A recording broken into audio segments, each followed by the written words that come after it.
అంటే అమ్మ మంత్రం రాజశ్యామల బీజాక్షరం ఐంకారం. ఐం అంటే జ్ఞానం.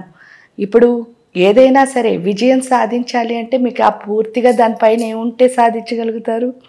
మీరు చేస్తున్న పనిలో అనుభవం అంటే మీకు పూర్తి అవగాహన ఉండాలి. అవగాహన ఉంటేనే దాంట్లో మీకు సక్సెస్ అన్నది వస్తుంది. అంటే నేను ఏం చేస్తున్నానో మనకు తెలియాలి, ఎందుకు చేస్తున్నామో మనకు తెలియాలి, ఏం చెయ్యాలో మనకు తెలియాలి. అంటే ఈ మూడు క్లారిటీగా ఉండడాన్నే జ్ఞానము అని అంటారు. ఆ జ్ఞానం ఎప్పుడైతే, ఎందుకంటే జ్ఞానం అంటే ఎక్కడుంది అంటే గుండెల్లోనే ఉంటుందిట. ఆ గుండెల్లో ఎలా ఉంటుంది అంటే పూర్తిగా గుండె ఎప్పుడైతే ప్రేమమయం అయిపోతుందో ఆ ప్రేమమయం అయిపోయిన గుండెలోంచి ఏమొస్తుంది అని అంటే జ్ఞానము అన్నదే వస్తుంది. ఏంటి అంటే ఇది చెయ్యొచ్చా, ఇది చేయకూడదా, నేను ఎలా ఉండాలి, విచక్షణ. ఆ విచక్షణ జ్ఞానం, దీన్ని ఏమంటారంటే విమర్శించడం. ఎందువల్ల అంటే మీరు చేస్తున్న పనిలో మీకు అనుభవం వచ్చింది. అప్పుడు ఇప్పటి వరకు మనం ఏంటంటే ఎవరిని అసలు వినం.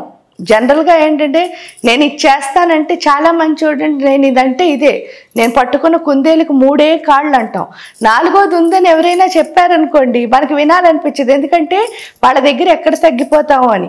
కానీ శ్యామ ఉపాసన వచ్చేసరికి ఏంటి అంటే అమ్మ ఆలోచించే లక్షణాన్ని ఇస్తుంది. అందరికీ తెలిసింది ఆలోచన అన్నది బుర్రలో వస్తుంది, మైండ్లో వస్తుంది, మెదడులో వస్తుంది అనుకుంటారు.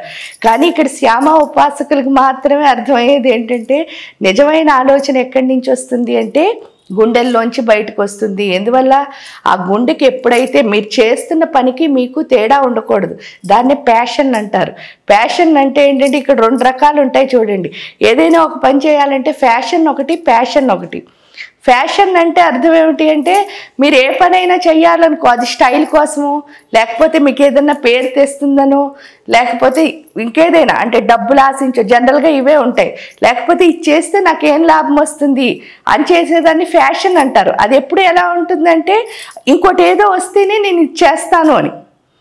కానీ ప్యాషన్ ఉన్నవాడు అలా ఉండడు. ఎలా ఉంటాడు అంటే వాడు చేస్తున్న దానికి వాడికి అసలు తేడా ఉండదన్నమాట. 24/7 ఇంకా ఏం చేస్తాను, దీని నుంచి ఏం వస్తుంది అనే కంటే నేనేం చేయగలుగుతున్నాను దీనికి అన్నదే ఎక్కువ ఉంటుంది.